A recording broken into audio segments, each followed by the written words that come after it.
Hello YouTube audience.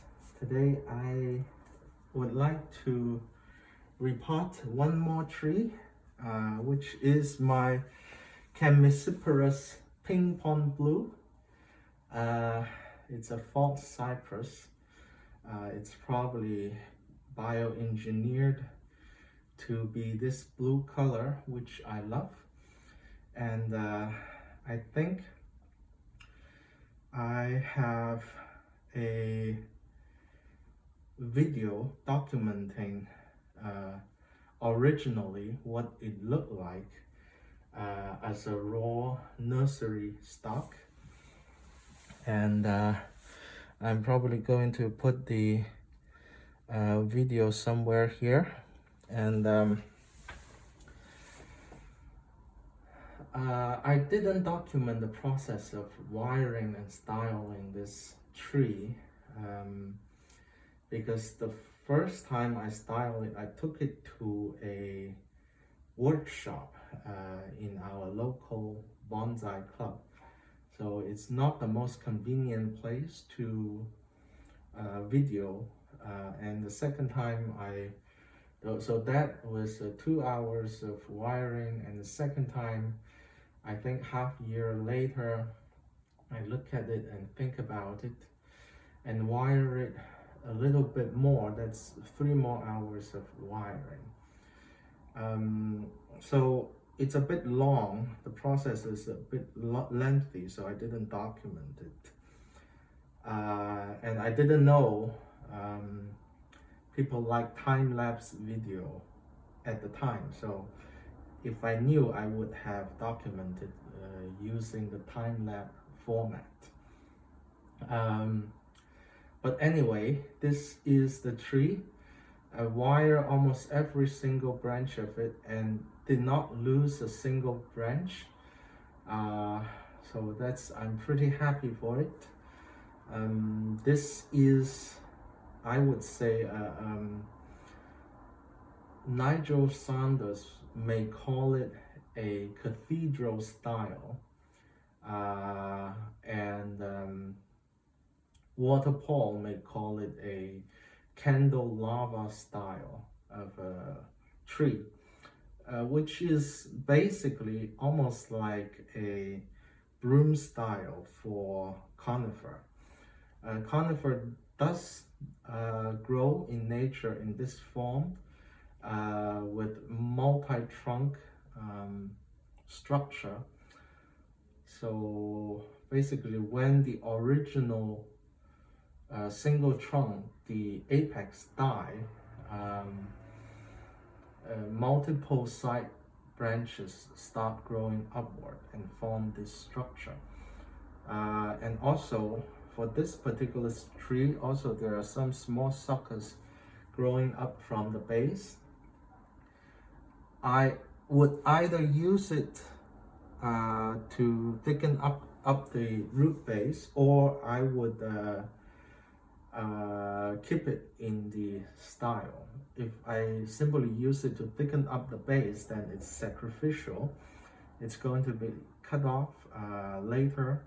And if I incorporate it into the final design, then it would be also called a parent-child style, with a single tree that's very big and some small trees around it.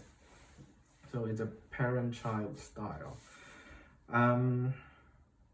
So today we are on April the 10th, 2021. So it's a good time to repot. I normally repot deciduous tree a little bit earlier and conifer a little bit later, because the weather is not as wet. It's good for the root growth of conifers. So this tree, you can see the tip is starting to grow. So the tree is waking up, and I took 2 major branches from this tree and I stuck them into the soil, and it hasn't died yet. So I think this tree is good to be propagated with cuttings, and I tend to try propagate trees when I cut off branches. It's not just giving you a backup plan if you kill the tree. It's not just to give you more trees, but also examine the healing capability of the tree. If the tree can grow from a cutting, that means it's very good at growing roots, at healing. So you may be able to get away with more dramatic root pruning when you repot. And if the tree never grow from cutting, you probably can do less work when you repot. I think I can do plenty of work for this repotting, but I'm not going to do too much work because I'm going to put it into this drum pot, which is pretty good size. It's for this size, it's almost like an oversized pot. It can serve as a very good draining pot. This pot is the pot that one of my most famous tree, the instantaneous bonsai from an Italian stone pine, which failed. So that tree was in this pot, but it died because I did too much work on the tree in the middle of the winter. So it didn't work. But I still have this pot. It's a very nice mica pot, which means it's not going to break. It's not going to suffer from frost damage and all. So, and I also drill a lot of holes on the bottom, so it's good for drainage. So for bonsai, it's very, very important to have good drainage.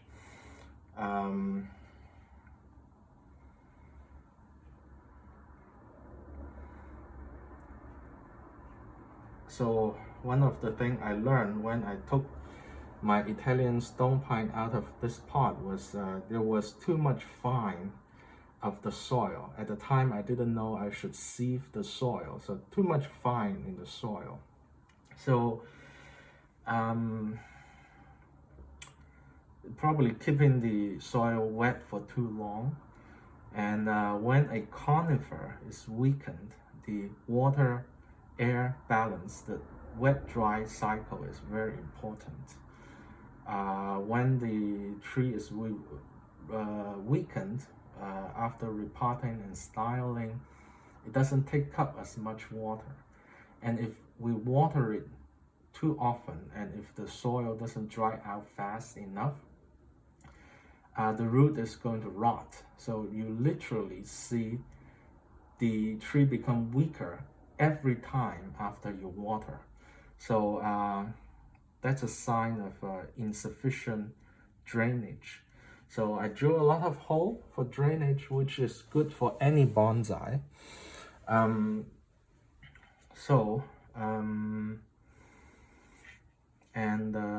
The tree probably, so this is a drum pot, so theoretically it doesn't have to have a front, but I'm simply going to arbitrarily choose a front and start the repotting process. So this is a single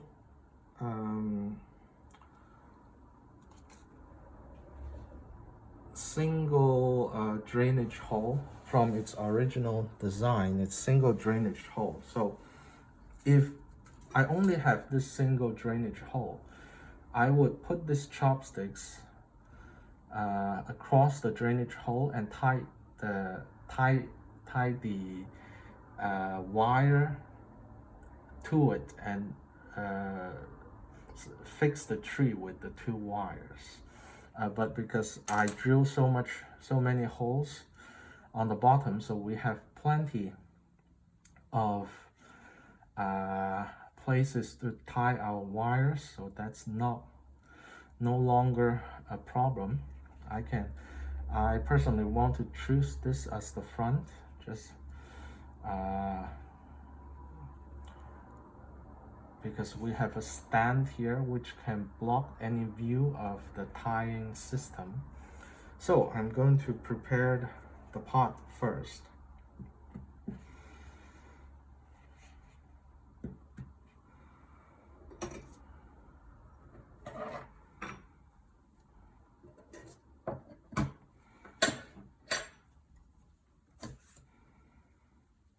So some people would prepare the pot after they take the tree out and work on the roots. But I think it's better to prepare the pot first, because you're risking drying out the roots if you prepare the pot after. I'm simply cutting a mesh and putting the mesh over the central draining hole of the pot. Which is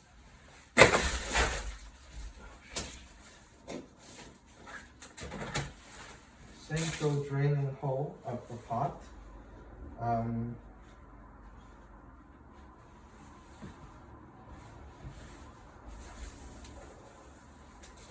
Which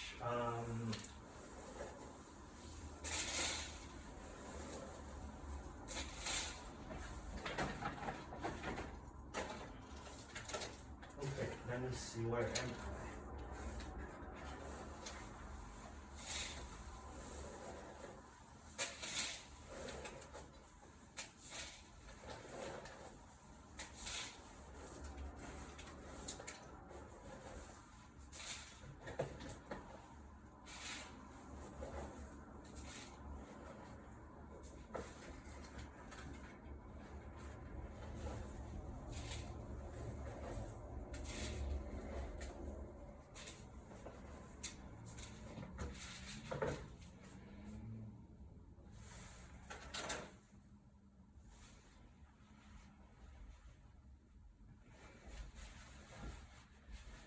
So this hole is too big for soil. So if you put soil in there, it's going to leak out, of course. That's why we need to put a mesh in there, and we need to stabilize the mesh with a piece of wire. So I'm going to cut a piece of wire. This is about 2 millimeter wire, and I'm going to simply make a little butterfly shape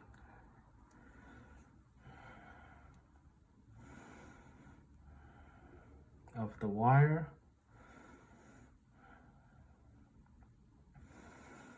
and use the wire as pin to pin down the drainage hole, to pin down the drainage mesh on the bottom of the pot.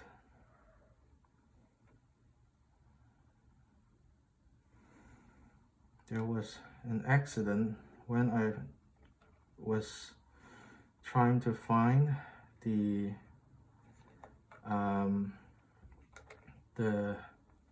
wire to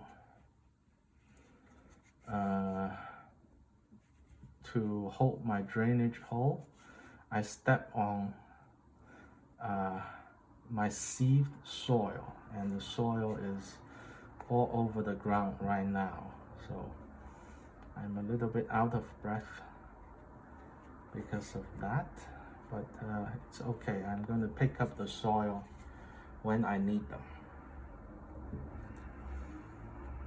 Okay, so this is how the mesh is stabilized in the pot, and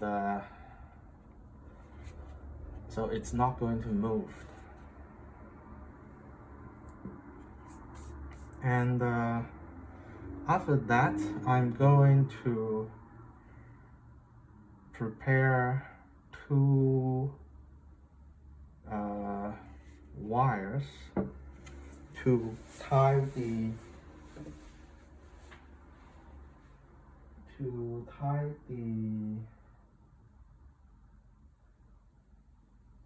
tree in.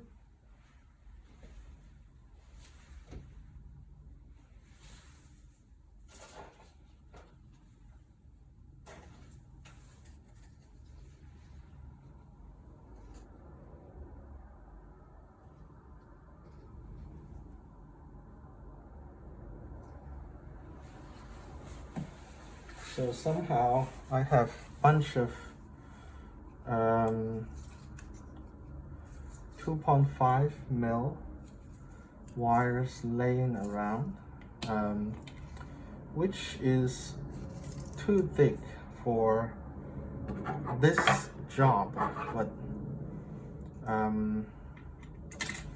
it's probably okay.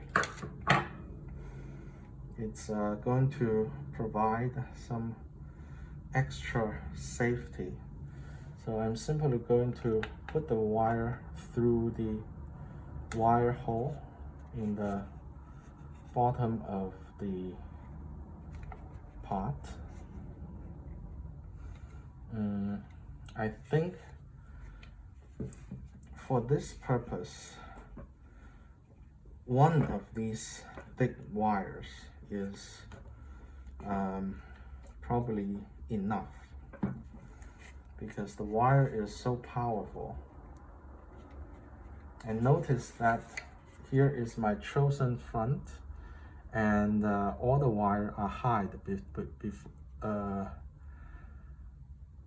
hide after this front leg, so people are not going to see the wires.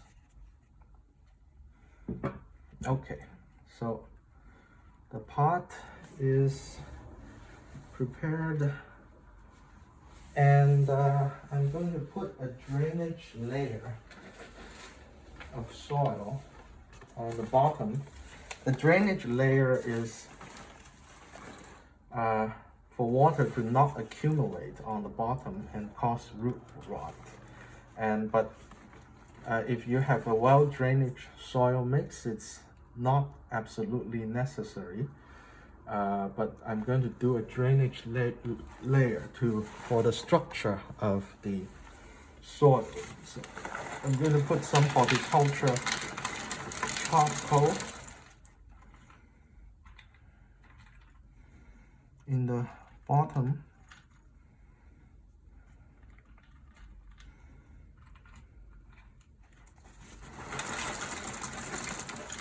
So this will ensure very good drainage on the bottom of the container. Also, the charcoal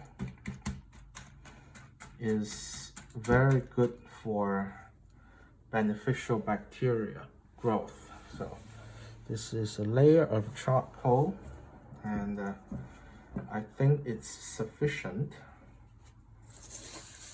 And then I'm going to pick up my soil on the floor, which is all over the floor right now, and put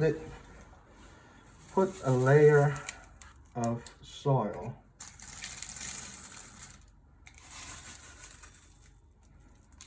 in the bottom of the pot, and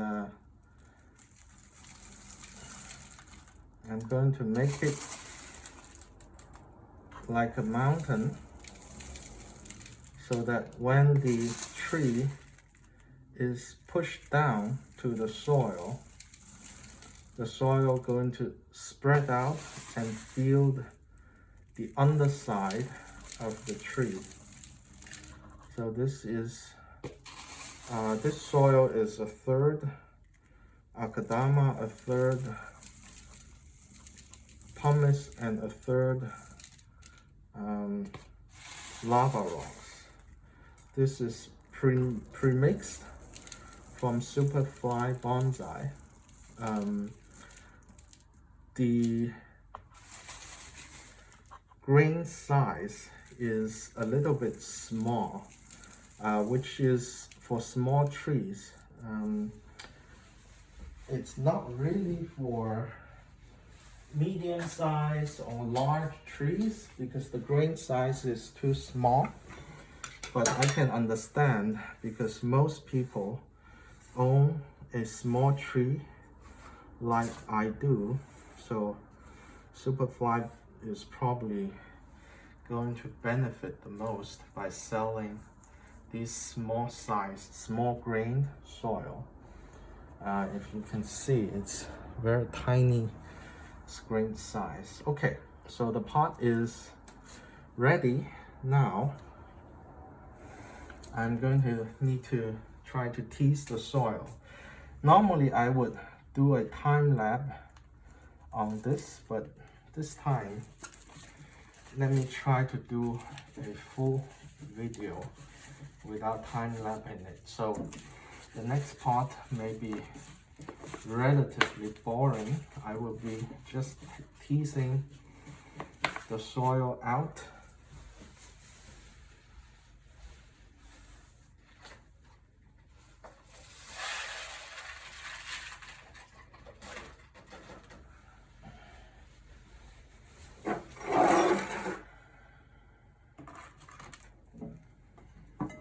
I'm going to use a bigger tray to get the soil.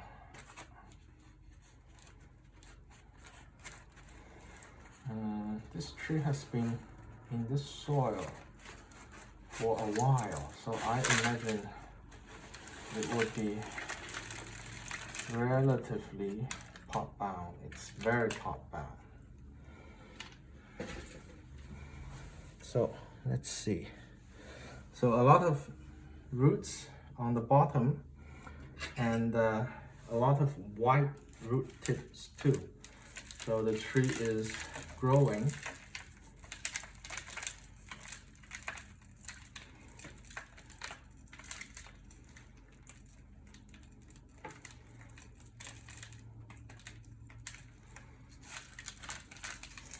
I'm going to tease. You can see the reason. The good reason for me to get this tree is that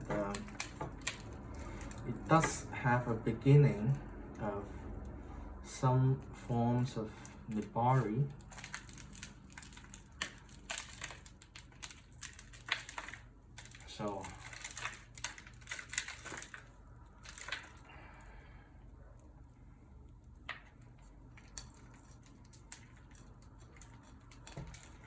So I'm going to tease radially using the root hook. The rake I have. Going to rake out the soil from the center to the peripheral to get rid of the old soil and try to get the roots to straighten a little bit.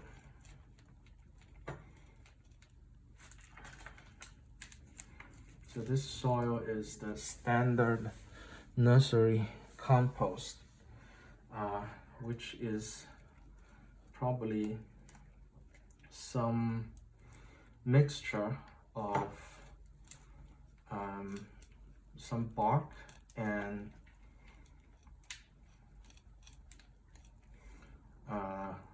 moss peat.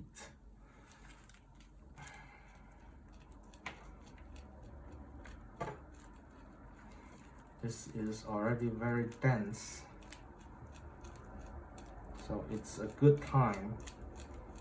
So when you can take the tree out of the pot in a intact root ball, all the soil come out with the tree, and also you can see the roots has circle around the pot and form this size of this shape of the pot is completely filled by roots.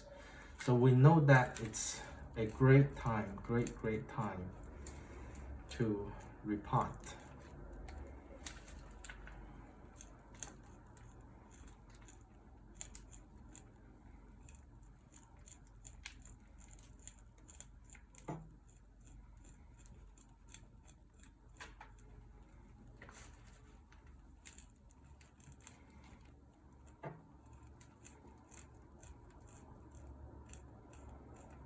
So I'm just going to gradually tease the soil out.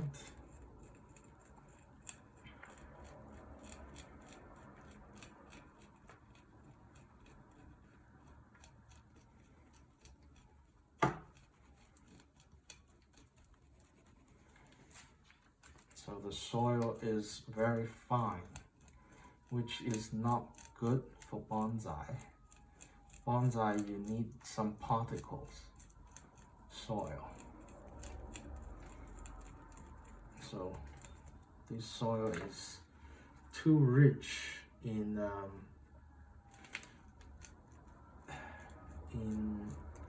peat moss,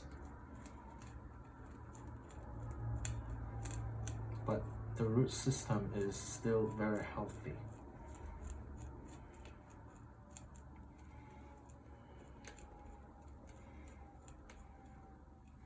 There are some root that's circling around, which I'm probably going to cut. So there is this root that's circling around, which I'm going to cut off. There are also these roots that's circling around. This means the tree may start in a very tiny container, and that's why it's circling so near to the base. The root that's circling probably was grown in the shape of the original container this tree was in, which is looks like a very tiny container. That's why the roots are circling in area that's so close to the root base. We don't want any root that's circling. We want root that's radially come out from the trunk and then radiate outward.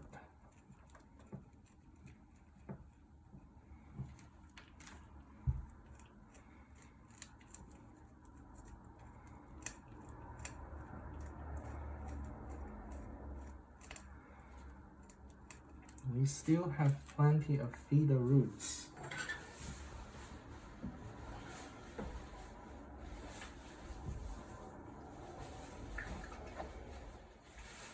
Occasionally, I'm going to mist the root base so that it's not drying out. We don't want the root to dry out during the repotting process.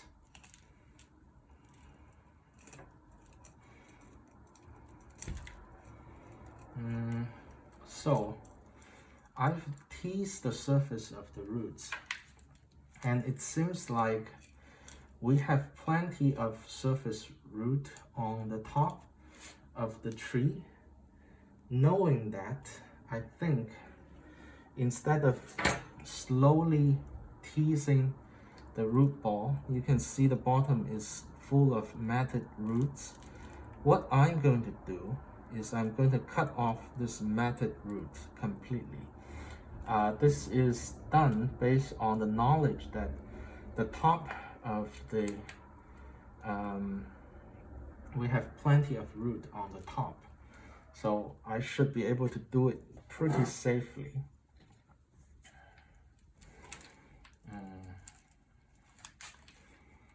So I'm going to use a scissor that's dedicated to root work. So we should not use a pair of scissors for branches to cut the roots, because the root particle normally dull the scissor pretty soon. So I'm going to cut around and cut away the matted roots on the very bottom.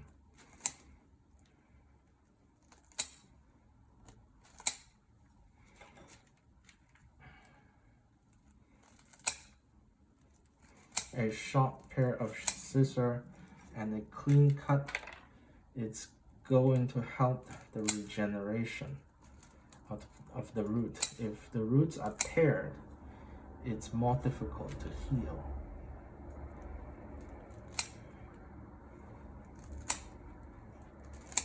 And also, I know that this plant is probably strong, can tolerate good amount of root pruning, because I know it grows from cutting.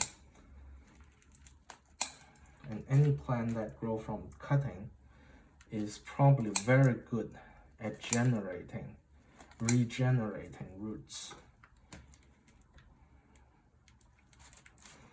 So I don't think we will have a problem cutting away the whole bottom.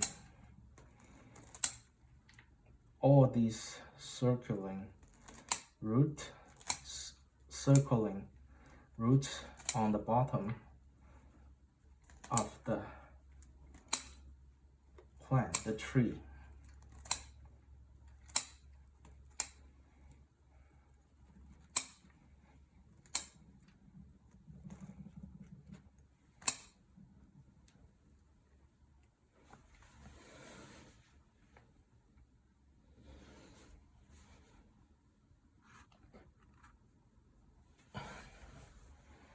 I noticed the camera is probably a little bit shaky because I'm working on the same table as my camera is on, but hopefully it's tolerable.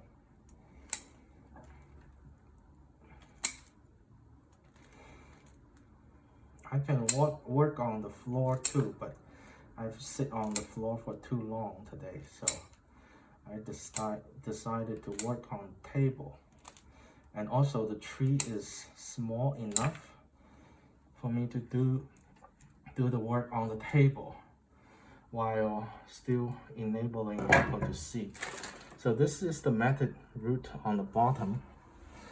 I just completely cut it off, and this will save me some time. So I'm just going to throw this aside and continue to tease the root ball, because the matted root was cut away on the bottom. The teasing process should be much easier. The root is probably still very dense.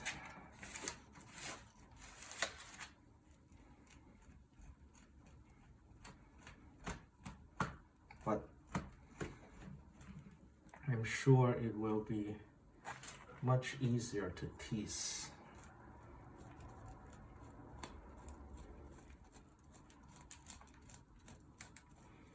Ideally, I'm getting the soil out without tearing the roots.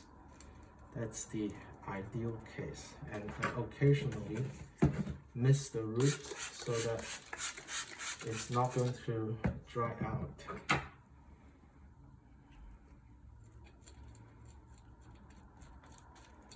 This is very, very root bound. So if I can, I would like to get rid of as much soil as possible. I can also tease the root ball from the bottom. Now I'm lifting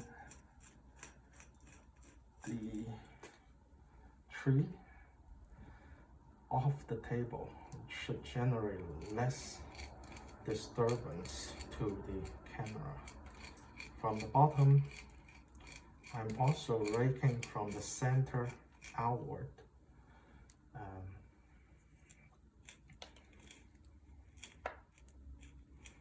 The goal is to create a radial root base.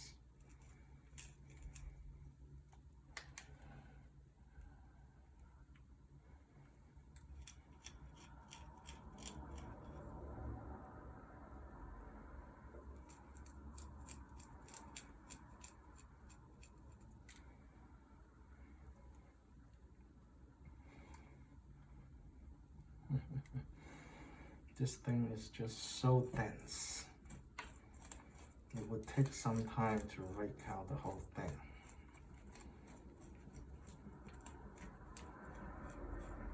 But it's the time that we want to take. The more of this original soil is left behind in the bonsai, the more health problem it may create in the future, because these soil tend to stay too wet for too long.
Sometimes I wonder if people only see my time-lapse videos, would they think that the repotting process only took 30 seconds?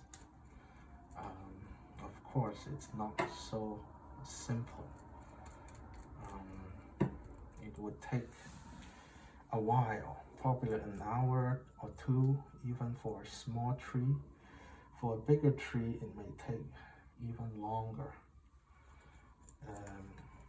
Here we need to untangle the roots, which is starting to circle around the pot. We don't want that. We want the root to grow outward from the center. So any root that's starting to circle, ideally we would try to untangle it.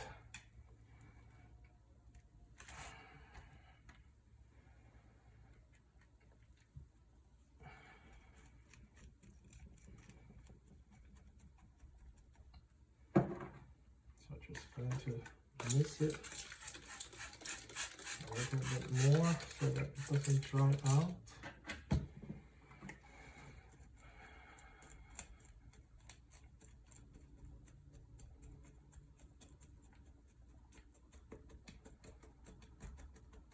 So I'm mainly loosening the soil without tearing the roots. So if the root entangle with the hook, the root rake, just gently redraw the rake from the soil, and it's not going to tear.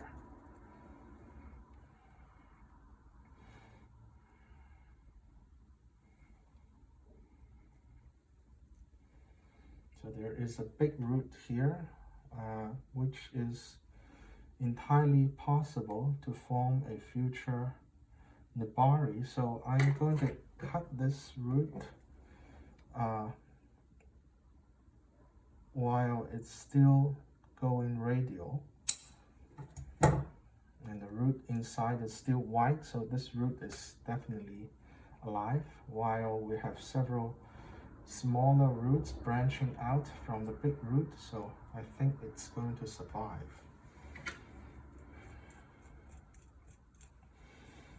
So the big roots, they are structural.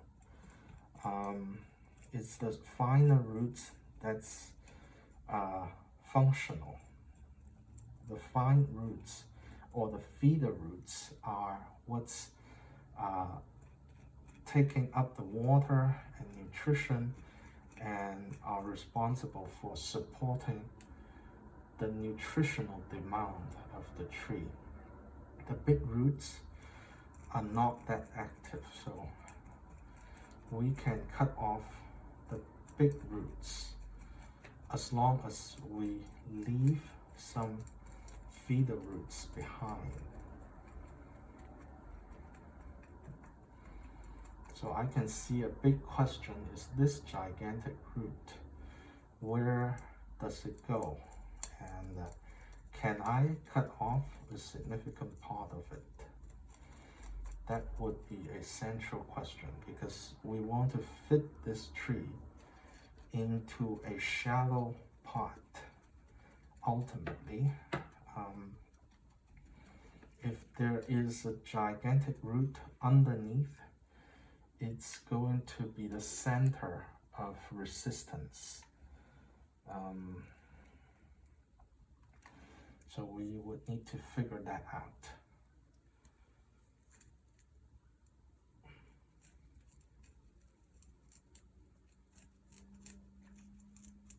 So this location seems to have a lot of roots inside, so I'm going to try to untangle this big mess. This area seems to have a lot of resistance for my hook, so I must try to untangle this part and see the structure inside. So it's tangled with the root. I'm just gently withdraw.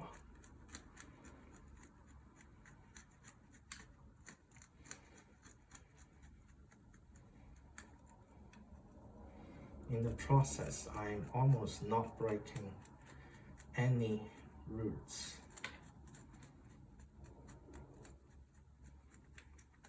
Okay.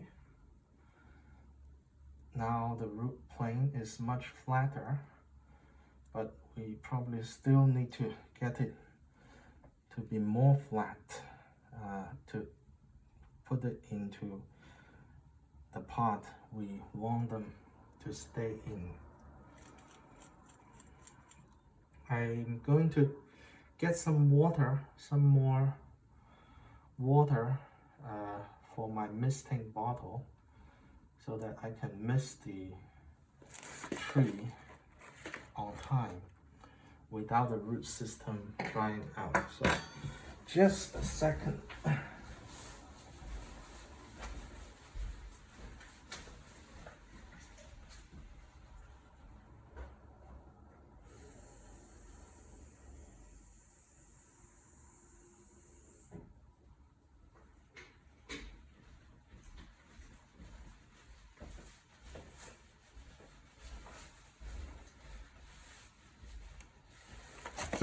Just on time to catch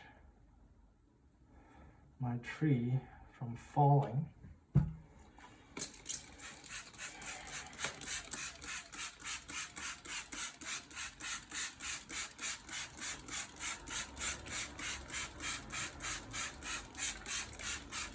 Okay.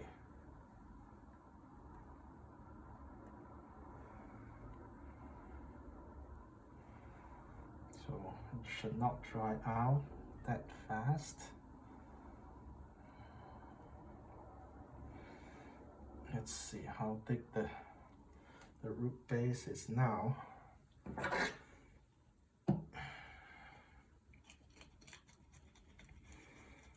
Continue to tease. We are getting into more resistance. That means we are getting into the core of the resistance, which is the problem we need to solve, because there may be a big roots in there that we would like to cut off if it's possible. I'm getting close to this root. This root is gigantic, and ideally we don't want the root to be that big. So if there are some roots that come out from this big root, we would like to cut it off. So I'm simply loosening the soil.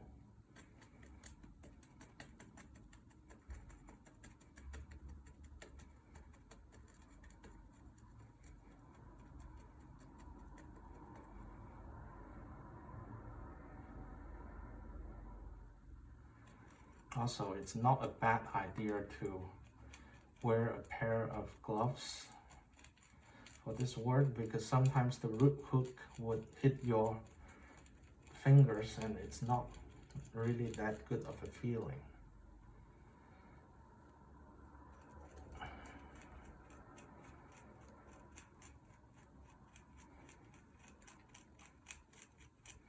But sometimes the feeling of the palms touching soil is also good. So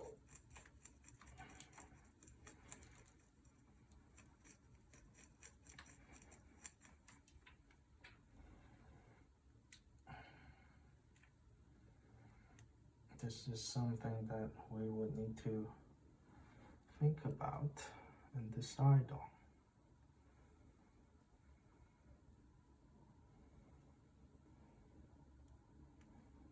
The circling roots, we have already get rid of most of them.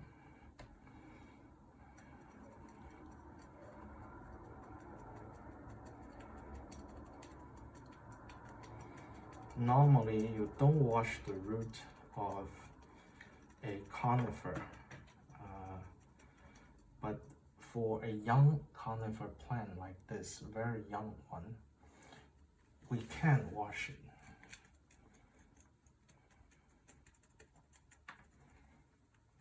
I'm just getting into the core of the plant to get rid of any old soil that's maybe in there.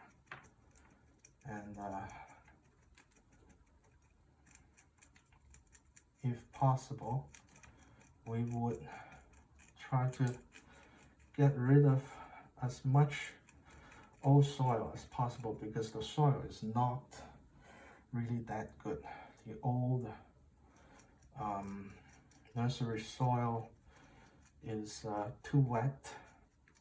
It normally holds too much moisture, and it's not the best for the health of the bonsai.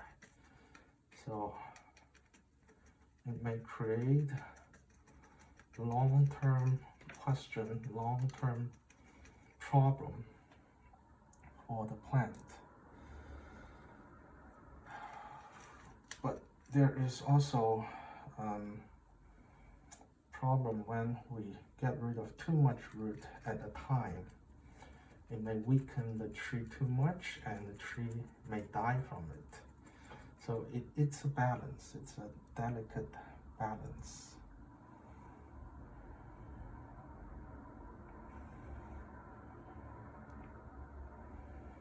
And I would like to see if it's possible to get rid of a good part of this gigantic root. I wanted to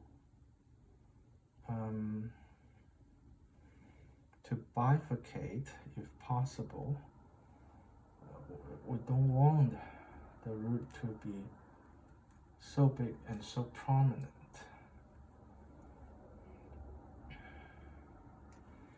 So to do that, ideally, I would need to find a place where this big root branch out. I'm simply continuing to rake out the soil. I'm raking out the soil and trying to do that without damaging the root. That's what I'm trying to do. I probably need to find a place to hold the tree firmly. It's easier to hold. Okay, I find a good place to hold the tree, which is that prominent root. And now I'm simply raking out the soil. The more soil I can get rid of, the better.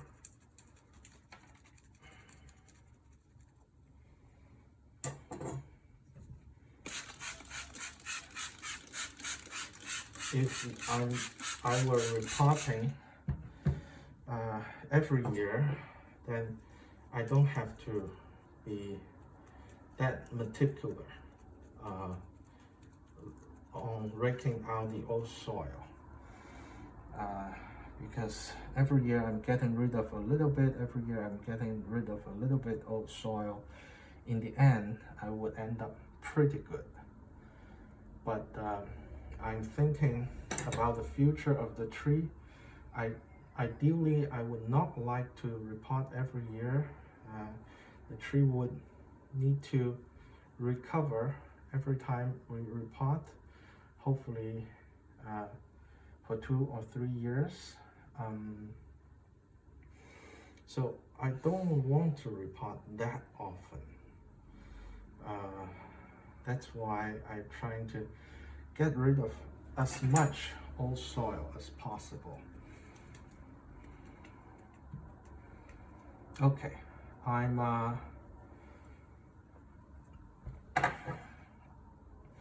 think we are good on soil.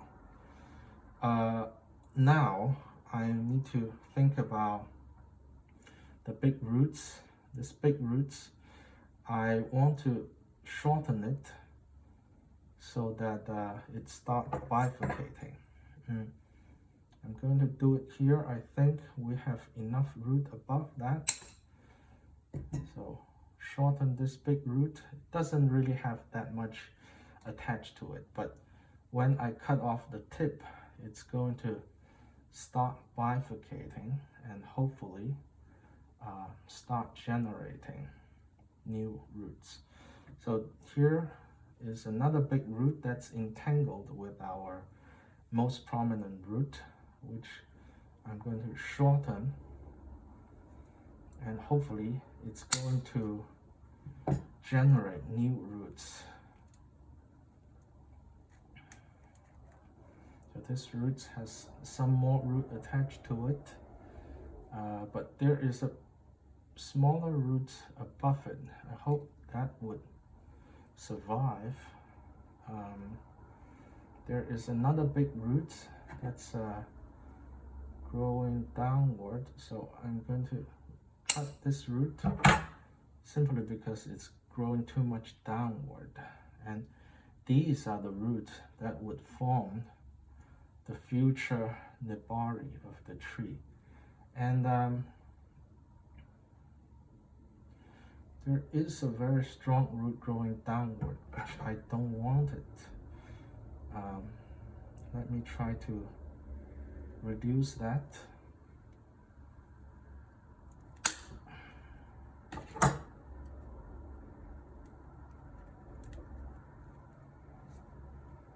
have a feeling that this root would be connecting to a lot of roots. Hopefully I'm not killing the tree. But I personally think this tree would be difficult to kill.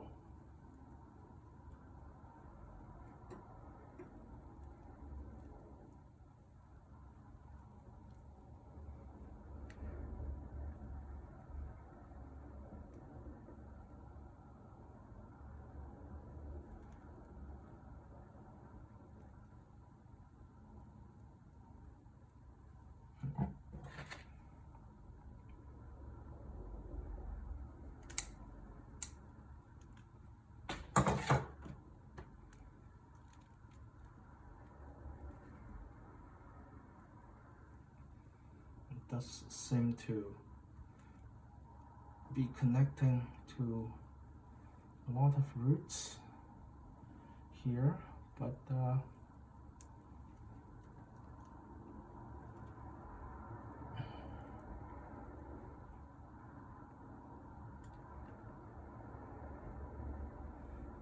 there are still a lot of entangled roots in here, so I'm going to rake it a little bit more in hope that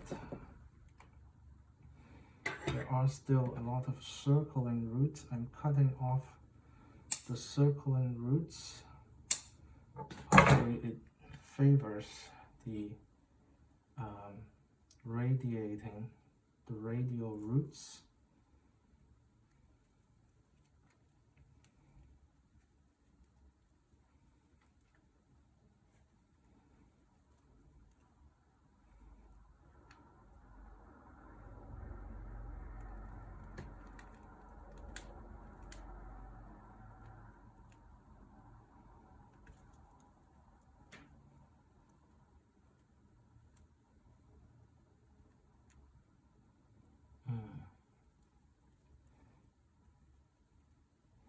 It's hard to figure out where that roots go. It's so entangled with the rest of the roots. Let me tease it a little bit more. Hopefully I can figure out where that big roots go. It still have a very tangled core.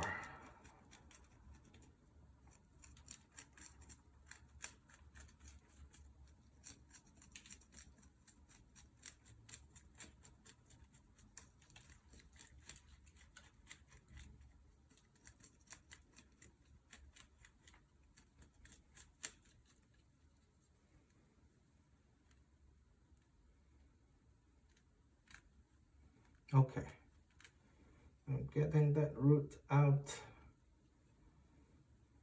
There is this root mysteriously entangled inside.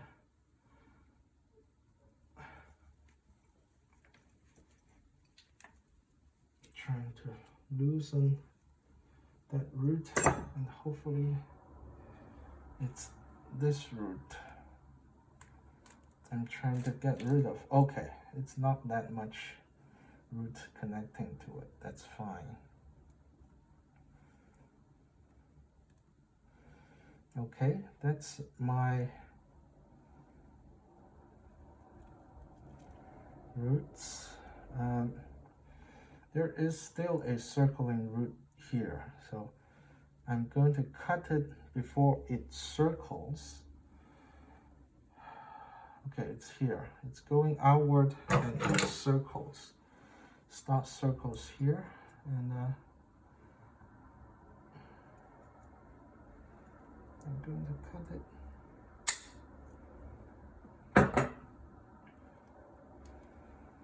I'm getting rid of all these downward growing gigantic roots, and by doing so, I'm going to encourage finer root growth. And on the bottom, I can see still some strong roots. This is one. Finding these strong roots and cut it off. They're growing downwards. It's more like a tap root. And once we get rid of this root, we can lay the tree down on a flatter root plane. And that would be good for the future development of the tree. Sometimes the eyes cannot see, but the hand can feel.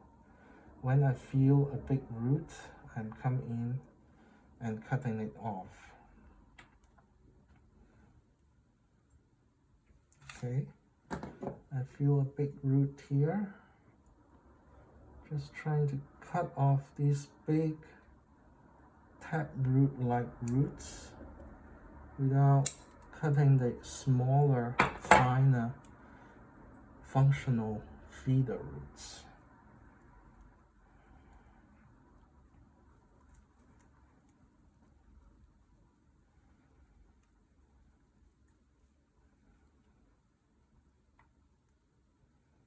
And I'm also trying to untangle these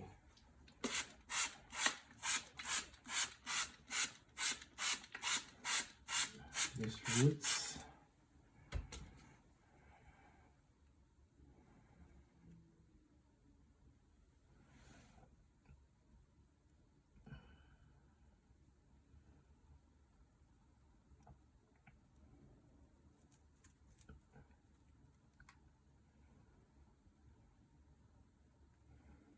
Okay, if I can get this tree upside down, it may be easier to see.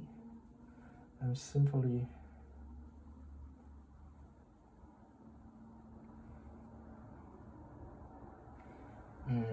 let's see. I may just stand up and look at the bottom of the tree. You may not be able to see what I see now, but basically I'm seeing all the roots that's growing downward, and I'm trying to unentangle all the radial roots. I don't know if you can see what I'm doing, but all the roots that's growing downward and thick now is exposed, and I can simply come in and cut off all these downward growing big roots.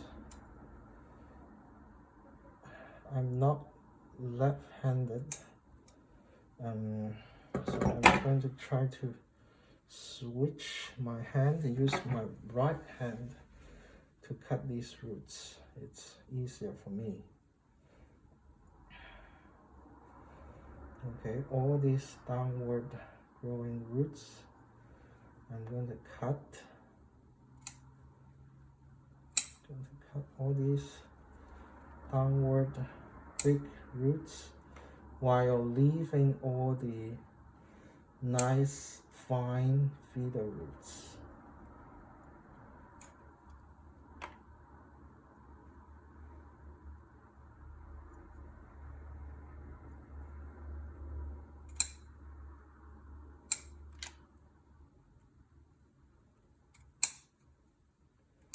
Trying to cut it clean without tearing.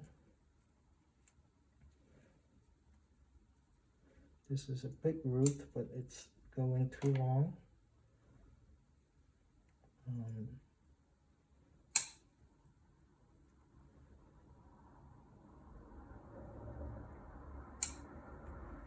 Okay, I'm pretty sure this is a very good start.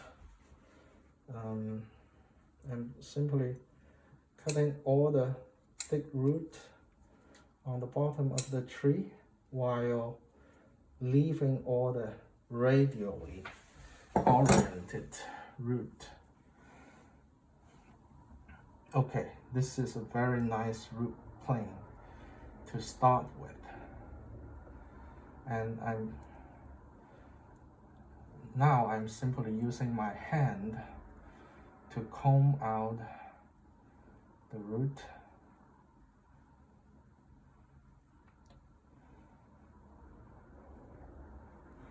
And when my hand can comb through, I'm using my hand because it's more sensitive compared to the hook. I know if the roots are going to break on me, I'm just going to gently untangle it. And I'm hardly breaking any roots by doing so. So now it's doing very well. It's going to sit flat. And now I'm going to put it on the soil and going to see,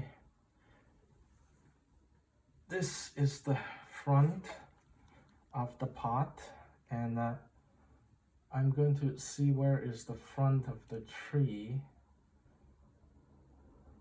Okay, let's see.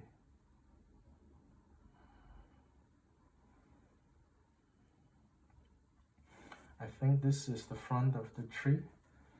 Then I'm just going to sit it on the pile of soil and wiggle it in so that the bottom soil fill in nicely into the bottom of the tree. And we can see now all the roots are sitting radially and extended.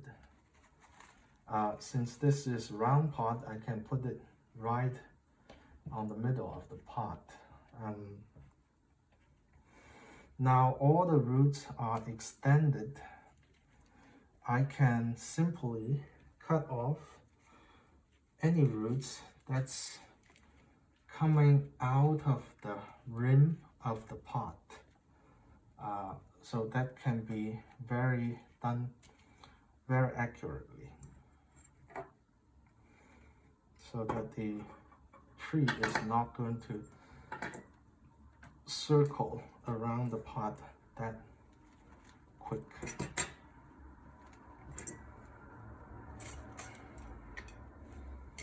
So simply, I should use my fingers because it's more sensitive. Okay, so the soil, let's see. Okay, so all the roots that's coming out of the pot, I'm simply going to cut.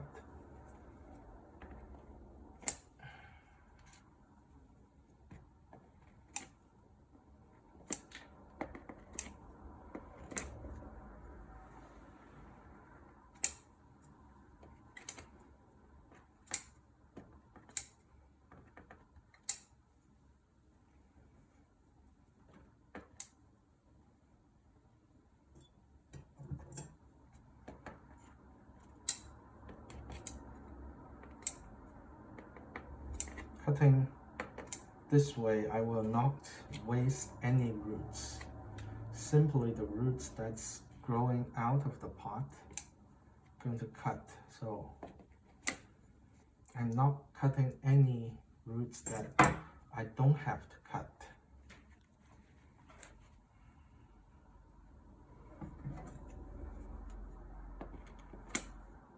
That way the root has a little bit of room to grow in this pot, but not too much room. If the root has too much room in the pot, it's not going to be able to dry the soil.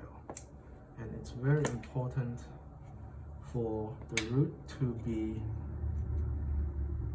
the pot to be in adequate size,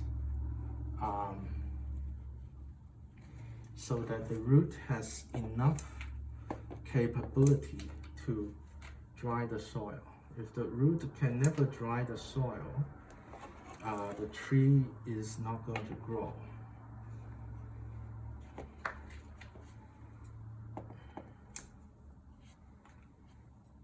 So people can cut the root to halfway to the rim of the pot, but because this is first repotting, I'm not going to do that. My focus is currently on the survival of the tree. I don't want to cut too much that potentially could impact the survival of the tree.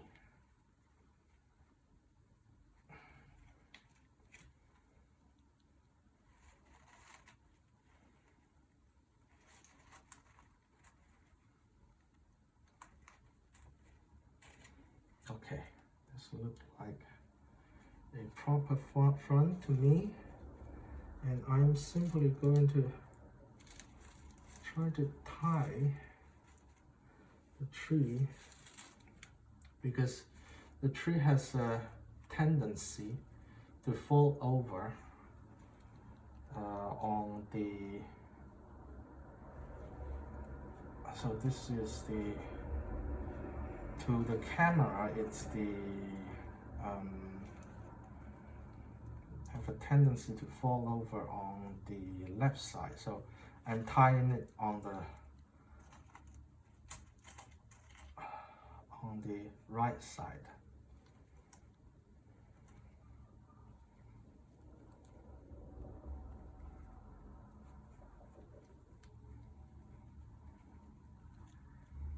The wire is a little bit short, but hopefully I'm going to be able to do it. And I have my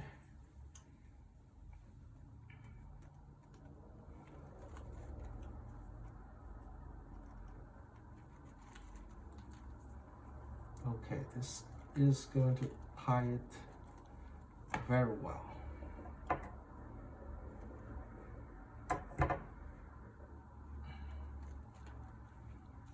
Okay, this is probably going to be fixed in the pot very nicely. Now I'm going to go pick up my soil all over the floor.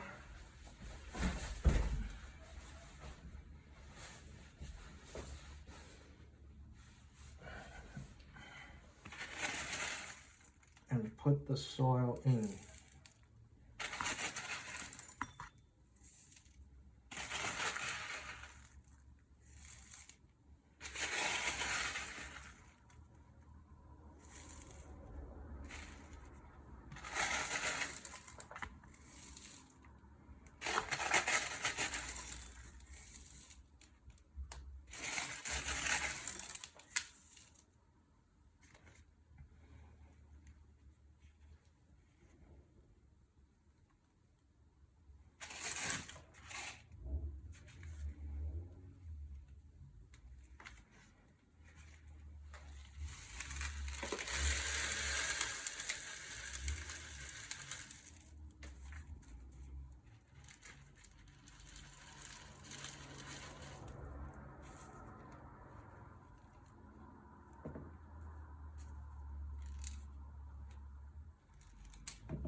This may be a very long video, but I actually like long videos. These videos are primarily for my own documentation of the progress and also the progress of my techniques. In the beginning, my techniques may be very bad and kill a couple of trees, but I'm sure it's going to get better and better.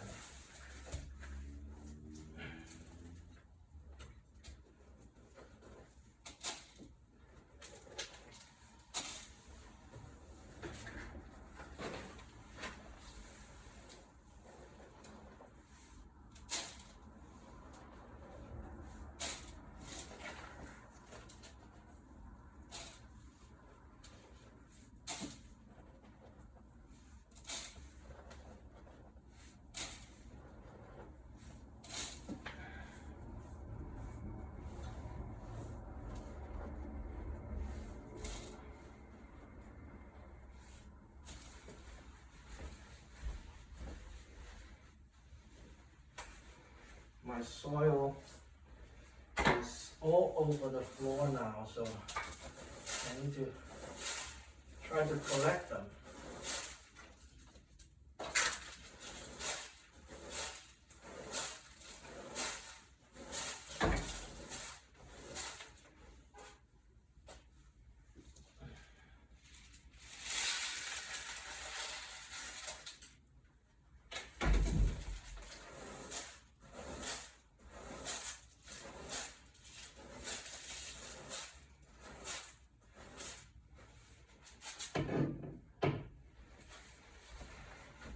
Collect some more soil from the ground, from the floor.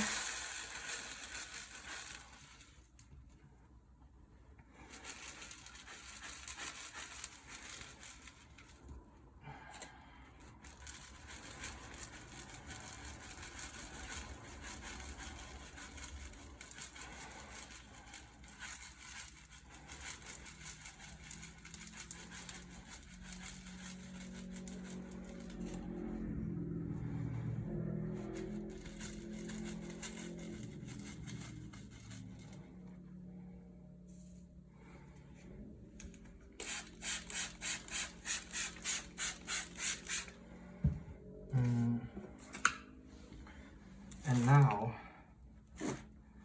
I'm going to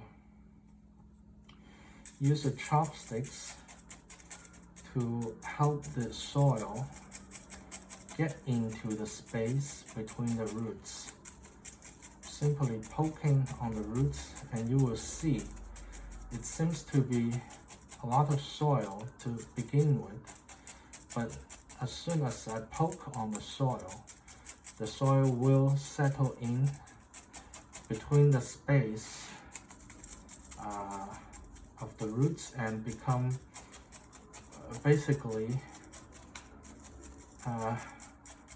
looks like it becomes less soil, but in fact it's all the same amount of soil, it's just settling in.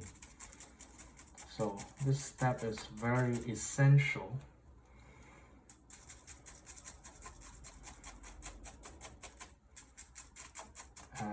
because if we have an air pocket under the soil, the root is not going to grow very well because the air pocket is going to be dry.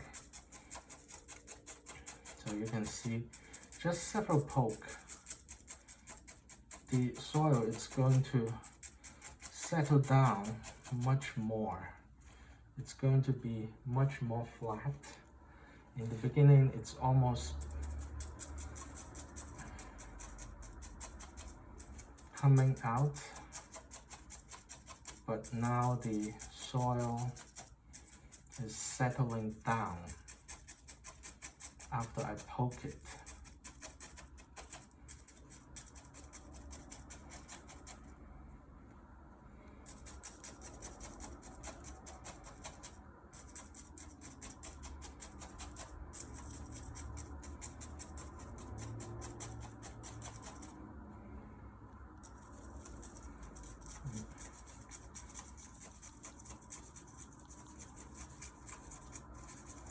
And I find a pocket here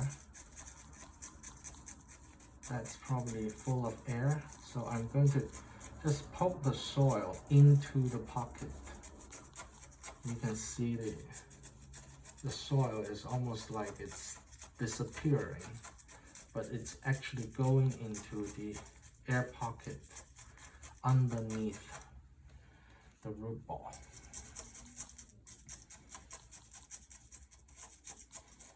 And just sand this soil into there.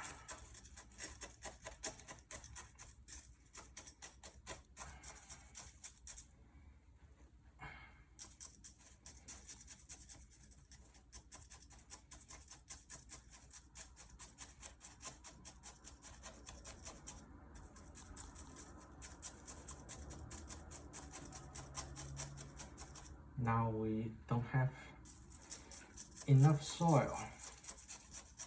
In the beginning, it looks as if the container is already filled with soil. Now we don't have enough. So I'm going to pick up more soil from my floor.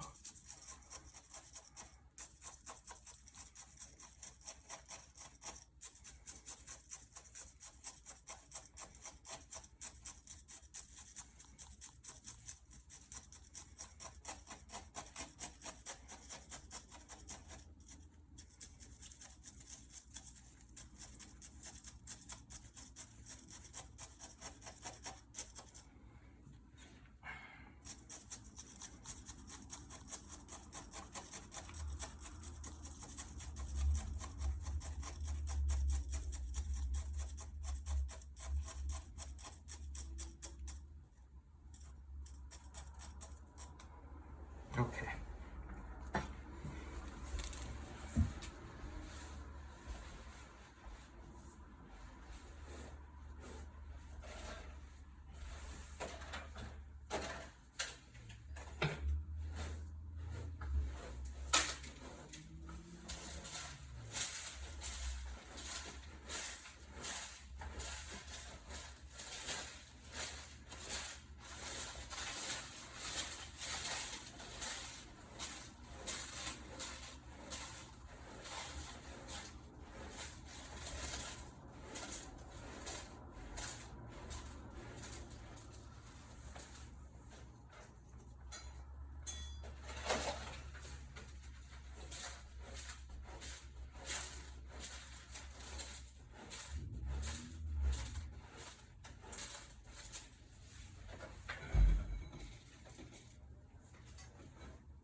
This is very realistic scenario.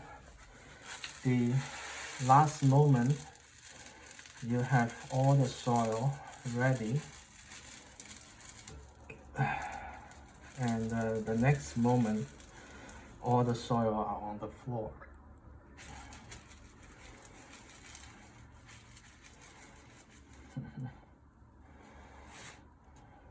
But I'm glad that we should probably just have enough of soil. It's just enough.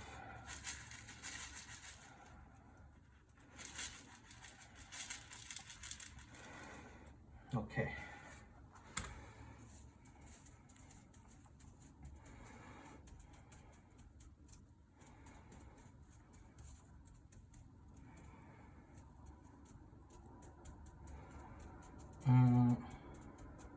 We still shop for a little bit soil, which is completely on the floor. What I'm going to do, the surface soil, I'm going to use pure akadama. That would be a very good humidity indicator, because the akadama turn a darker color when it's wet, and when it's dry it's a lighter color. Now it's dry. Dry akadama look like this.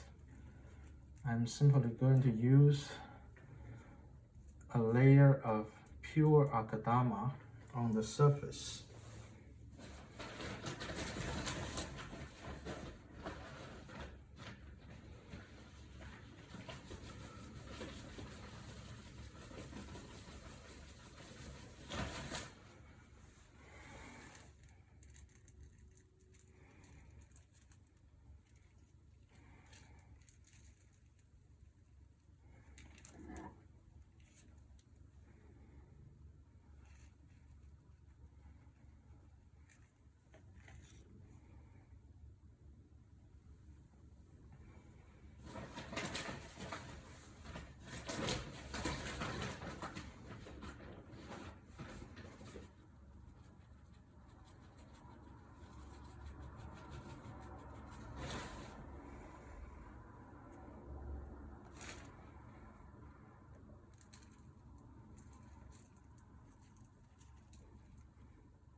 This way I would have a very good indicator of moisture level.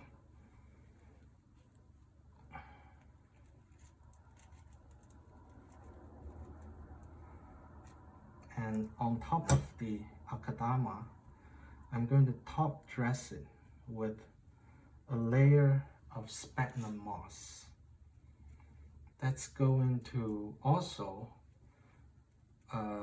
maintain the moisture on the surface, also a good moisture indicator, because the sphagnum moss also turn a lighter color when it's dry. But sphagnum moss is not as good a moisture indicator as the akadama, because it dry out faster.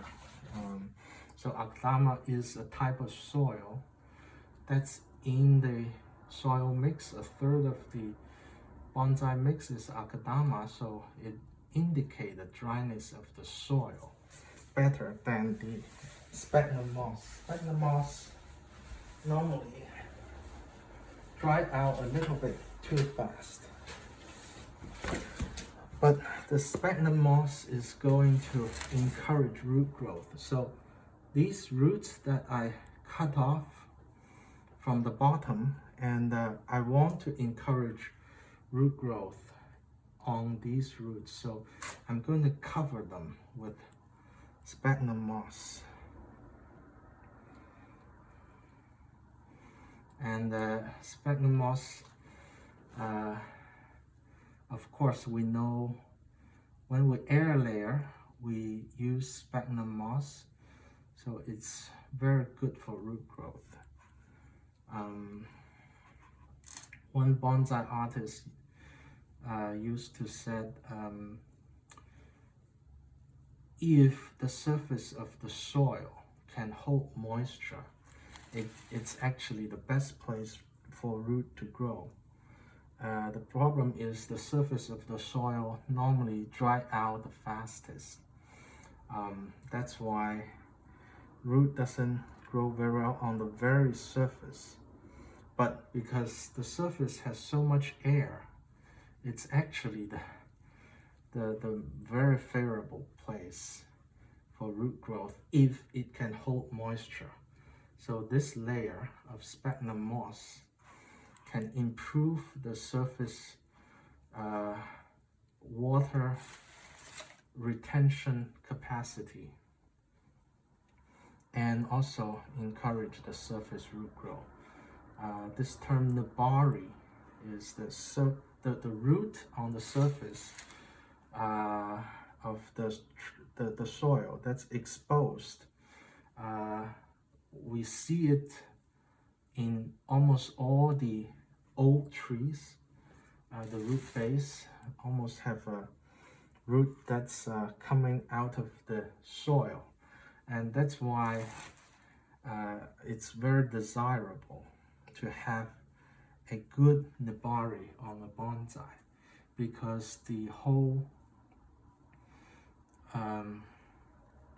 purpose of bonsai is to use a very small tree to emulate the appearance of a old and gigantic tree. So when it has a good nibari, it adds a lot of power and the appearance of age to the bonsai.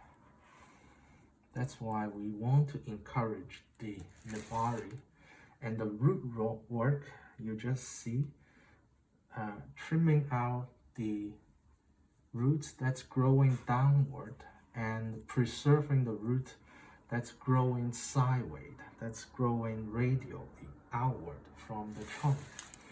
And if we do it year after year, it's going to develop very good nibari.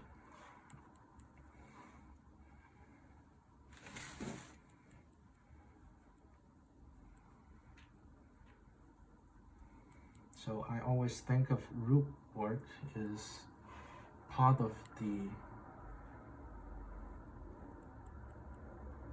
essential technique of making bonsai. It's not necessarily part of the art, because it's something you repeat year after year. Every time you repot, maybe not every year, but every time you repot, you repeat this process, and it's going to give you a good nibari. It's not part of the art because it is simply repeating this process. It's simply repetition. It's not difficult, but we have to do it and have to know how to do it.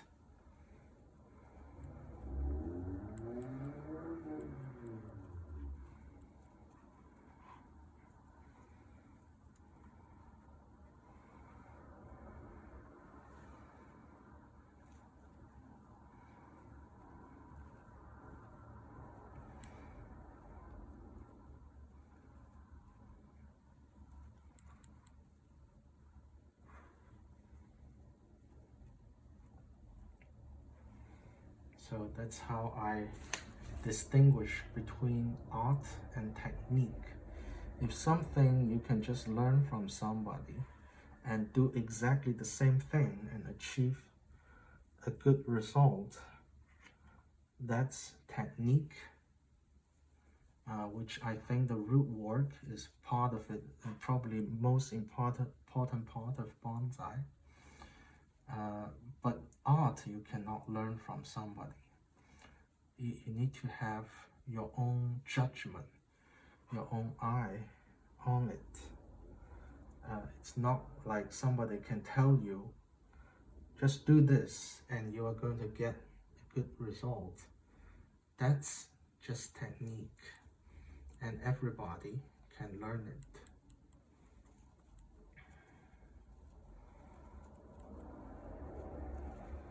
But art is about character.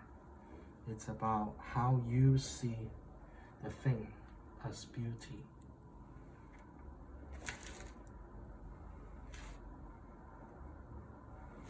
And how you create beauty in your own way.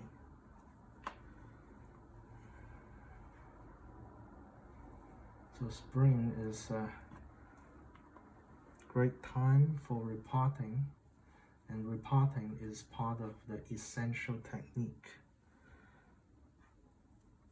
that I've getting better and better on.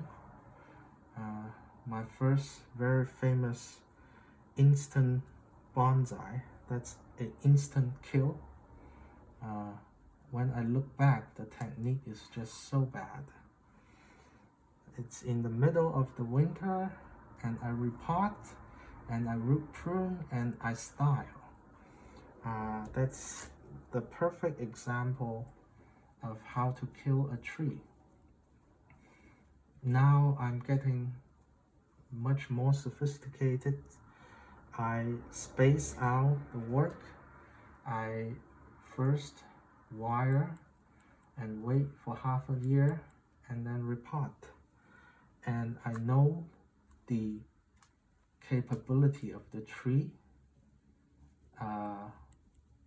to then root pruning by by actually propagating the tree, try to take cutting from the tree.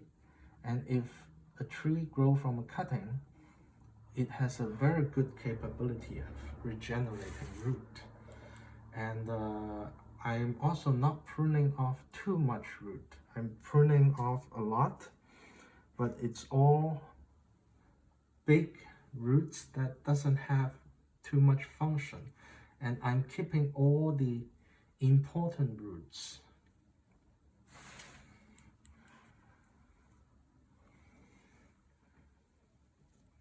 I'm keeping all the functional feeder roots. And I'm top dressing with sphagnum moss to encourage surface root growth. And all these I didn't know last year when I made my instantaneous bonsai.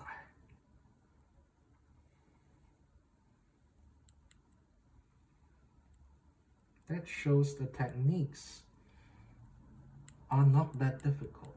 Bonsai techniques are simple, but the art is a quest of a lifetime.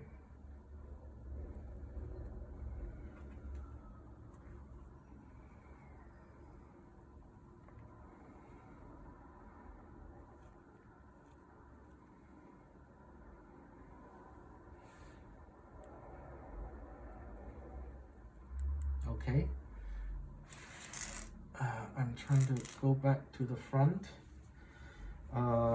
Let me remove part of this mess first.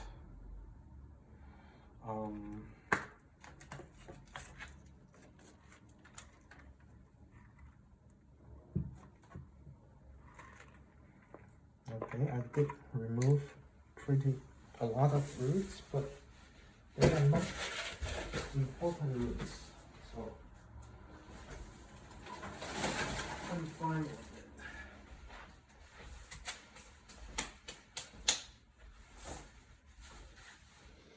Let's see.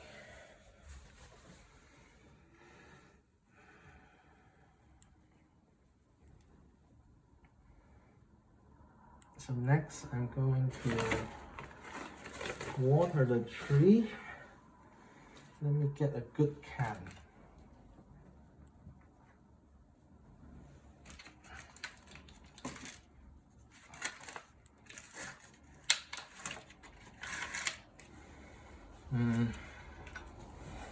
Let's see. Okay, so this is really a good front for the tree. Okay, I think this is the good front for the tree. Okay, I'm going to water.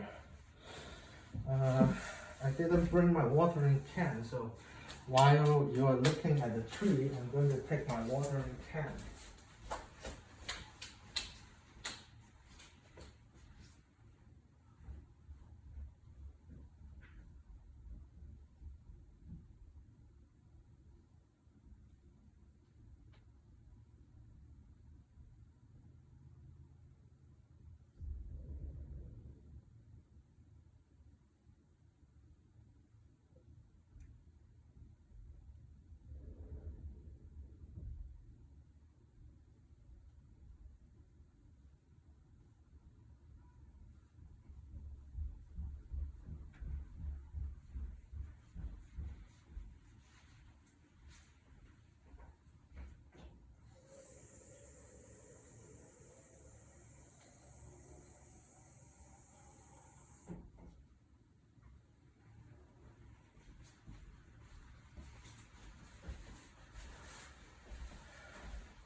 So the first watering of the bonsai after repotting is the most important.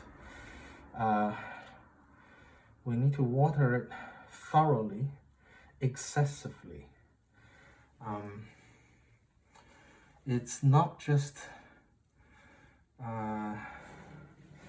getting rid of the air pocket, but in fact washing the soil. The first water that came out from the bottom is going to be filled with fine dust from the soil, and by first watering it, we are in fact washing out those fines. So we probably should water it for a couple of minutes to not just in a normal time. When we water, we probably just water until the water come out from the bottom. But the first time we water, we want to water until the water come out from the drainage hole become clear. So let's see. So the first water that came out is probably relatively muddy, but this is pretty fine because I sieved the soil, and also the soil got dropped all over the floor, so all the fines are on my floor.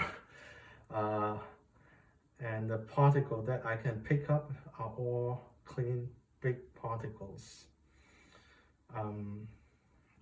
But still,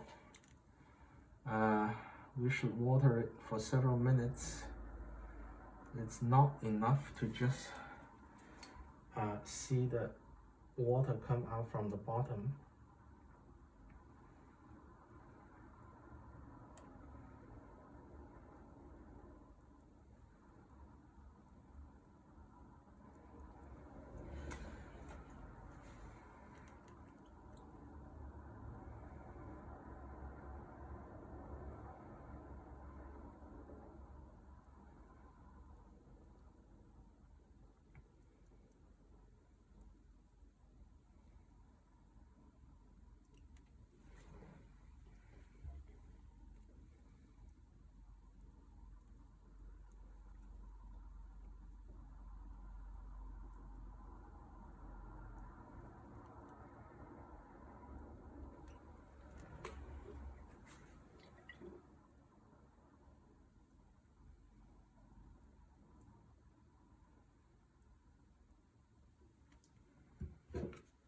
Okay, so this is plenty of watering.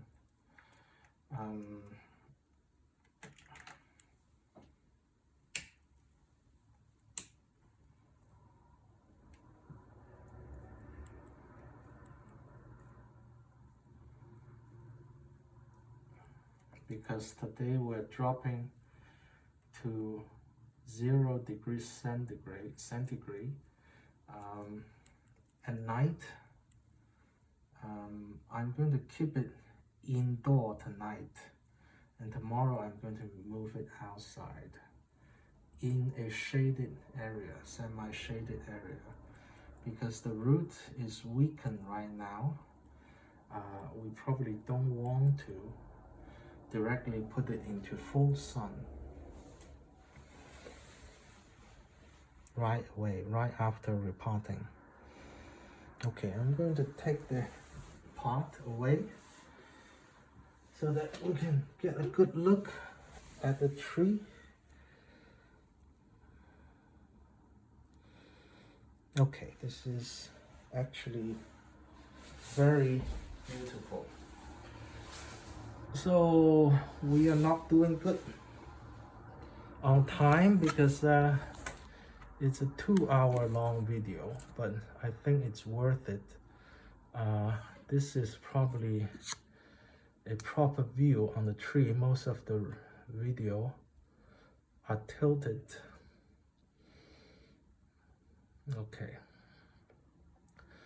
so this is a proper look at the beauty of the tree.